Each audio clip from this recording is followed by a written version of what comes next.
بسم اللہ الرحمن الرحیم۔ السلام علیکم۔ قل هو اللہ احد پڑھنے کے بے شمار فائدے۔ یہ ایک ایسا عمل ہے جو سورۃ اخلاص کے ساتھ خاص ہے۔ اس کو صرف اور صرف دن اور رات میں پڑھیں گے۔ اس کو 10 مرتبہ پڑھنا ہے۔ اس کے کیا فوائد حاصل ہوں گے، انشاءاللہ مکمل طور پر احادیث کی روح سے ذکر کریں گے، کیونکہ اس سے بڑھ کر کچھ بھی نہیں ہے کہ ہمیں جو دنیا اور آخرت دونوں کے فوائد حاصل ہو جائیں۔ حاجت ہو تو پوری ہو جائے، کوئی پریشانی ہو تو پوری ہو جائے۔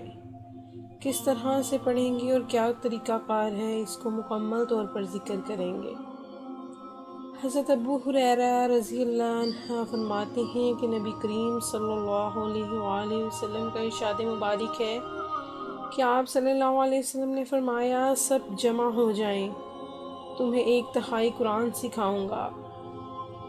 جب صحابہ کرام رضی اللہ عنہ جمع ہو گئے تو آپ صلی اللہ علیہ وسلم تشریف لائے اور قل هو اللہ احد پڑھی اور فرمایا، یہ سورت 1/3 یعنی تیسرا قرآن پڑھنے کے برابر ہے۔ ایک شخص حضرت محمد صلی اللہ علیہ وآلہ وسلم کی خدمت میں حاضر ہوا اور عرض کیا کہ مجھے اس سورت سے بڑی محبت ہے۔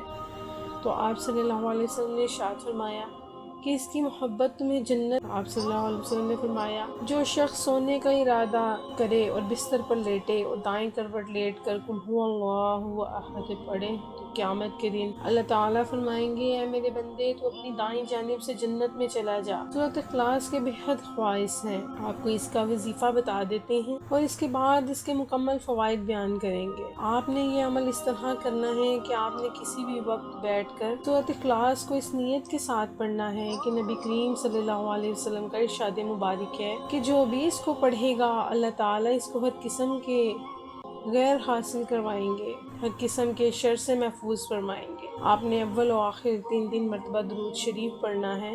درود شریف پڑھنے کے بعد 10 مرتبہ سورۃ اخلاص پڑھنی ہے۔ رمضان المبارک میں کسی بھی وقت اس کو بیٹھ کر پڑھ سکتے ہیں۔ بہت ہی آسان سا عمل ہے۔